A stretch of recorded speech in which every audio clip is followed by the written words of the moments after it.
Prenez 2 caisses Michaels pour avoir des places assises supplémentaires en seulement 30 minutes. D'abord, prenez une marche d'escalier dans n'importe quel magasin de bricolage local. Placez-la à l'envers sur votre sol et choisissez 4 roulettes à visser de chaque côté. Une fois que vos roulettes sont bien fixées, cela constitue la base de votre banc. Ensuite, appliquez de la colle à bois sur le dessous de chacune de vos caisses. Assurez-vous de coller le côté long de la caisse. Placez votre première caisse, côté encollé vers le bas, sur la marche. Répétez cette étape avec la deuxième caisse de l'autre côté. Ensuite, appliquez de la colle à bois sur le dessus de chaque caisse. Assurez-vous également d'en mettre le long des lattes, comme vous l'avez fait avec la première caisse. Placez votre deuxième marche au-dessus des caisses. Ce sera le dessus de votre banc. Insérez des vis dans chacun des 4 coins de votre banc. Cela apportera plus de stabilité. Enfin, teignez, peignez ou laissez votre banc brut. J'ai décidé de teindre mon banc avec une teinture couleur charbon et de le vieillir un peu pour un aspect plus rustique. J'adore le résultat de ce banc. C'est sûrement l'un de mes projets avec des caisses que je préfère. Il est entièrement fonctionnel et je l'utilise pour le rangement, comme siège, et parfois je le fais même rouler pour l'utiliser comme table basse. La prochaine fois que vous irez chez Michaels, prenez quelques caisses en bois, des platines de fixation inclinées et des pieds de meubles dans le style ou le design que vous aimez.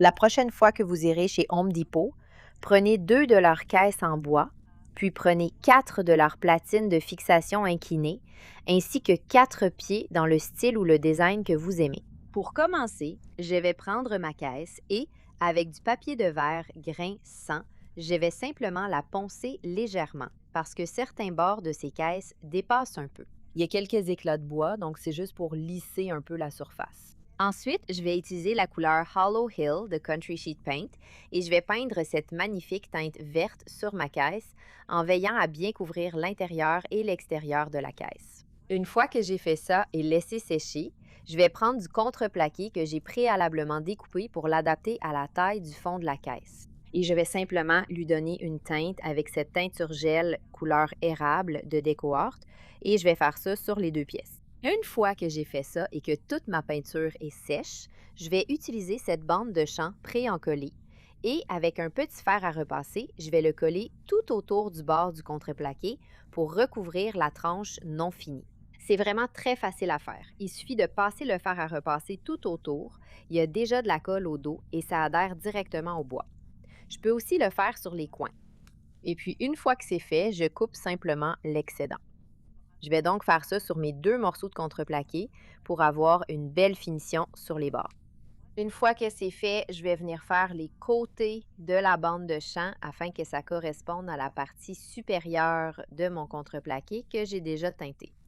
Ensuite, je vais utiliser de la colle à bois Gorilla et je vais en mettre sur le côté de la caisse. Je veux donc m'assurer que l'ouverture de la caisse est orientée vers l'extérieur, puis je vais poser ma pièce de bois dessus, en veillant à ce que le côté teinté soit visible par le dessous. Je vais la serrer avec un serre-joint et laisser sécher complètement. Ensuite, je vais prendre mes équerres d'angle et je vais en mettre une à chacun des 4 coins du contreplaqué.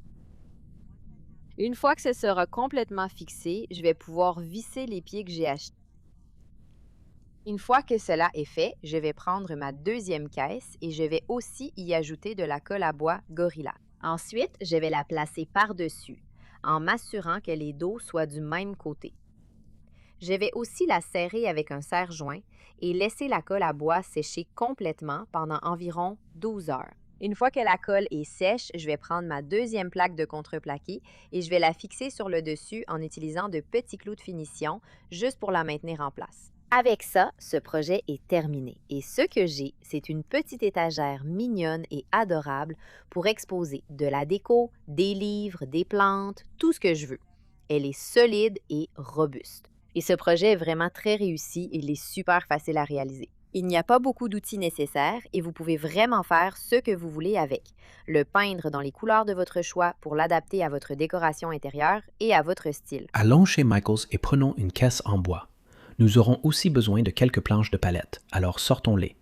La première chose à faire, c'est de prendre une chute de contreplaqué. Nous allons couper ceci aux mêmes dimensions que 4 des caisses en bois. Une fois que c'est coupé, on va aller dans le tas de chute et prendre du bois de récupération. On va fabriquer les pieds en s'assurant qu'ils font tous 6 pouces de hauteur. L'étape suivante consiste à prendre le bois de récupération que nous avons pour les pieds, à pré-percer et à les fixer sur notre morceau de contreplaqué. Ensuite, on va utiliser beaucoup de colle à bois ici. On va en mettre sur toute la zone nécessaire sur le morceau de contreplaqué et on va poser la caisse dessus. Mais pas seulement la colle, on va aussi utiliser quelques clous de finition pour la maintenir en place. Une fois qu'on a fixé la première au milieu, on va en mettre une autre à côté et continuer ainsi avec les caisses en bois jusqu'à en avoir 4. Une fois que c'est fait, on va prendre une sous-couche et on va l'appliquer sur tout le bois des caisses. On en a besoin parce que la sous-couche aide la peinture à adhérer au bois. Sans ça, la peinture pourrait s'écailler. J'ai quand même remarqué que je n'aimais pas l'aspect du bas des caisses en bois. Alors j'ai ajouté une petite baguette en pain de section 1/2 et je l'ai fixée là. Encore une fois, j'ai utilisé un peu de colle pour m'assurer que ça reste bien en place. Ensuite, c'est le moment de peindre. On veut s'assurer d'utiliser une peinture de bonne qualité et vous pouvez choisir la couleur que vous voulez. Pour ma part, j'ai choisi le blanc. C'est ce qui va avec la déco de notre maison. Maintenant, je vais appliquer 2 couches de cette peinture et je dois bien faire attention à peindre la moulure. La seule chose que je n'ai pas besoin de faire, c'est le dessus. Une fois que j'aurai terminé tout ça, je vais couper le bois de palette et commencer à le fendre. J'ai juste besoin de petits morceaux. Donc je vais couper d'un côté et certains auront des clous dedans. On va donc les enlever. Certains clous sortent vraiment très facilement. Une fois que vous avez enlevé ce clou, jetez-le. Ensuite, je vais mesurer le milieu du dessus de nos palettes. Encore une fois, nous en avons 4. Puis, je vais utiliser une équerre pour obtenir un angle de 45 degrés, car c'est ce qui va commencer notre motif. Prenez votre première planche de palette et vous allez la poser.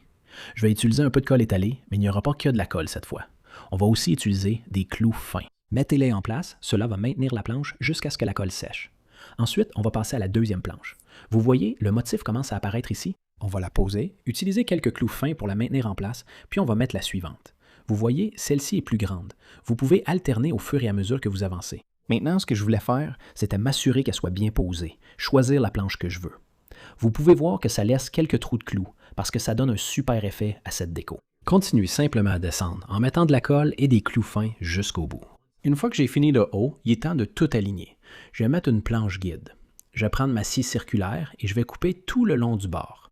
Je fais très attention à aller lentement et à m'assurer d'obtenir une belle coupe bien droite. Maintenant, il est temps de recouvrir tous les bords avec des planches de finition. Et une fois que j'ai cette planche de finition, il est temps de pré-traiter le bois. C'est très simple à faire. Il suffit d'appliquer ce pré-traitement parce que c'est du pain. Et quand on le teint, ça devient tacheté. Donc, je vais appliquer ce pré-traitement et quand il sera prêt et qu'il aura séché pendant 30 minutes à 1 heure, il sera temps de mettre de la teinture.